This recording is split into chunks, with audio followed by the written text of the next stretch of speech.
Whispers beneath the moonlight. The small town of Marigold was known for its quiet charm and cobblestone streets that always seemed to glisten after the rain. For Emma Carter, it was both a cage and a comfort. She had lived there all her life, running her grandmother's old bookshop after she passed away. Books were her escape, but sometimes even the strongest pages couldn't silence the ache of loneliness that lingered within her heart. One autumn evening, as the sun dipped below the horizon and painted the sky in strokes of amber and violet, a stranger walked into the shop. He was tall, carrying an air of both weariness and mystery.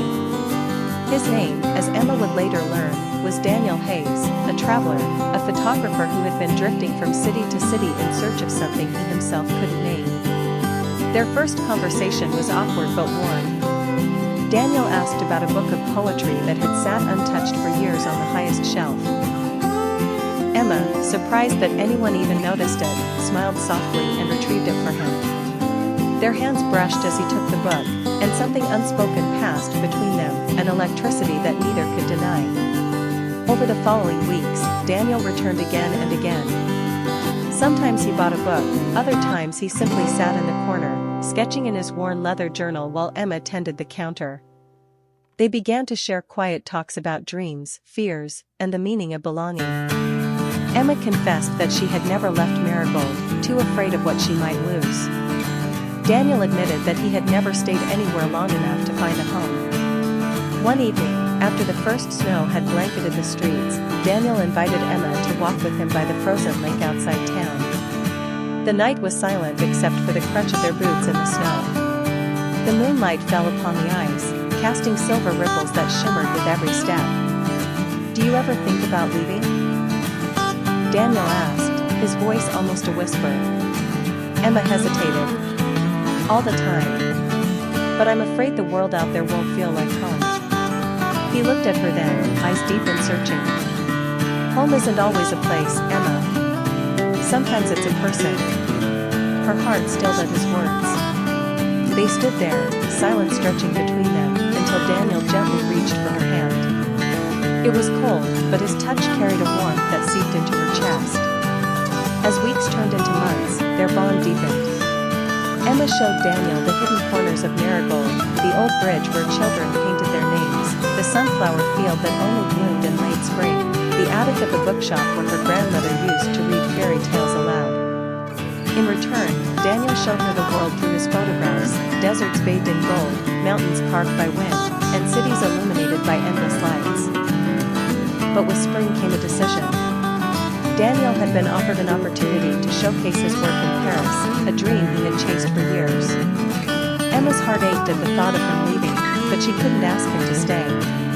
The night before his departure, they sat in the bookshop, surrounded by stories of love, loss, and hope. "I'll come back," Daniel promised softly. "No matter where I go, I'll always find my way back to you." Emma smiled through her tears. "Then I'll wait. Because maybe home really is a person." They kissed beneath the soft glow of the lantern light, sealing a promise that distance could not break. And so, Emma stayed in Marigold, her heart tethered to the pages of her bookshop, while Daniel traveled the world. Letters, photographs, and phone calls became their bridge across miles. Seasons changed, but their love endured, quiet, steady, and unshaken. 2 years later, on another autumn evening, the bell above the bookshop door rang. Emma looked up, her breath catching. There he was, Daniel, standing with the same leather journal, his eyes carrying the same warmth. "I told you I'd come back," he said, smiling. Emma ran into his arms, and in that moment, the whole world seemed to pause. Marigold, with its cobblestone streets and quiet charm, was no longer just her hometown. With Daniel by her side, it became the place where love had finally found its home.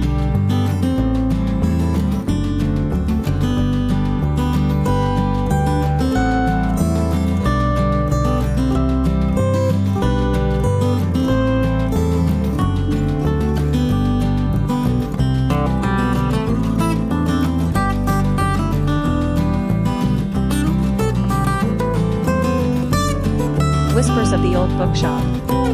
On the quiet corner of Maple Street stood an old bookshop, its windows framed by climbing ivy and its wooden softly in the wind. To most, it looked like a relic of the past, but for Emily, it was a sanctuary.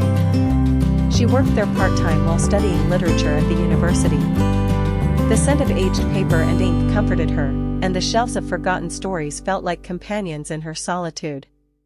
One rainy afternoon, while Emily was sorting through a stack of second-hand novels, the little bell above the door chimed. A tall young man entered, shaking rain from his coat. He had dark hair dampened by the drizzle and eyes that carried a certain gentleness. "Sorry," he said with a smile, brushing raindrops off his shoulders. "I didn't mean to bring the storm inside." Emily laughed softly. "The storm belongs here too. It makes the books feel more alive." The man introduced himself as Daniel. He was an architecture student who had recently moved into the neighborhood. He had been drawn inside by the glowing light of the shop, as if it had been waiting for him. Over the weeks, Daniel became a regular visitor. Sometimes he bought books, but often he lingered just to talk with Emily. Their conversations flowed easily, from poetry to music, from dreams to fears. She found herself looking forward to his visits, her heart racing a little whenever the doorbell chimed. One evening, as the shop was about to close, Daniel discovered an old leather-bound journal tucked away behind the classics. Its pages were yellowed, its spine fragile. Inside, they found handwritten notes, love letters between two people who had once met secretly in the same bookshop many decades ago. "This place has always been about love," Daniel whispered, tracing the faded ink with his fingertips. The discovery felt like destiny. From then on, Emily and Daniel read the journal together, one entry at a time. Each letter revealed a love story that had been tested by distance and war but never broken. It made them both realize how fragile yet powerful love could be. As winter came, the bookshop became their world. Daniel would bring Emily coffee, and she would save the last letter of the journal for nights when the snow fell outside. Slowly, friendship turned into something deeper. Their hands brushed while turning pages, their laughter echoed through the quiet aisles. One night, after finishing the last page of the journal, Daniel closed the book gently and looked at Emily. "The story ended," she whispered. "Maybe," he said, taking her hand, "but ours is just beginning." The snow outside continued to fall, but inside the little bookshop, warmth blossomed. Emily leaned into him, and their first kiss was soft, hesitant, yet filled with promise, like the opening line of a story they would spend their lives writing together. And just like the letters they had read, their love was woven into the soul of the bookshop, waiting for someone, someday, to find it again.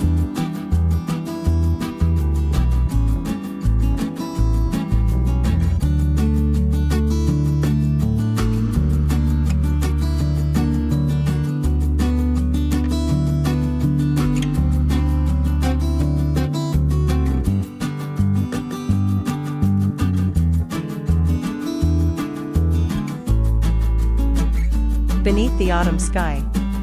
The first time Ethan saw Clara, it was beneath the copper leaves of early autumn. She was sitting on a park bench, sketching quietly with a faint smile on her lips. There was something about the way her hair danced with the breeze and the softness in her gaze that made him stop in his tracks. He didn't speak to her that day, but the memory of her lingered like the last note of a song. Weeks later, fate led him to the same park again. This time, she was still there, same bench, same sketchbook. Summoning courage, Ethan sat down a few feet away. "Do you always draw here?" he asked gently. Clara looked up, surprised but not unfriendly. "Only when I need peace. And autumn always feels like peace to me." From that moment, conversations began to bloom. They met again and again, sharing quiet mornings filled with laughter, confessions, and the sound of pages turning. Clara showed him her sketches. Fragile lines that carried her dreams, fears, and little moments of beauty she captured from the world. Ethan, in turn, told her stories of the books he read, the songs he wrote on his guitar, and the emptiness he felt before meeting her. As the season deepened, so did their bond. They walked under golden canopies, hands brushing, hearts hesitant but longing. One evening, beneath the glow of a fading sunset, Ethan finally reached for her hand. She didn't pull away. Instead, she smiled with a quiet certainty that told him she had been waiting too. But love stories are never without shadows. Clara carried a secret, a heart condition that often left her weak, though she tried to hide it with laughter. When Ethan discovered it, his world trembled. He feared losing her before their story had even begun. Clara, however, was stronger than she appeared. "Don't look at me with pity," she told him one night as the city lights shimmered below them. "I want to live fully, even if my time is short. And I want you with me, not as my protector, but as the one who walks beside me." Ethan understood. From then on, every day was a gift. They traveled to small towns, painted sunsets together, left little notes for each other in books and sketch pads. Their love was not about how long they had, it was about how deeply they felt in every heartbeat. One autumn evening, a year after their first meeting, Ethan surprised Clara with a song he had written for her.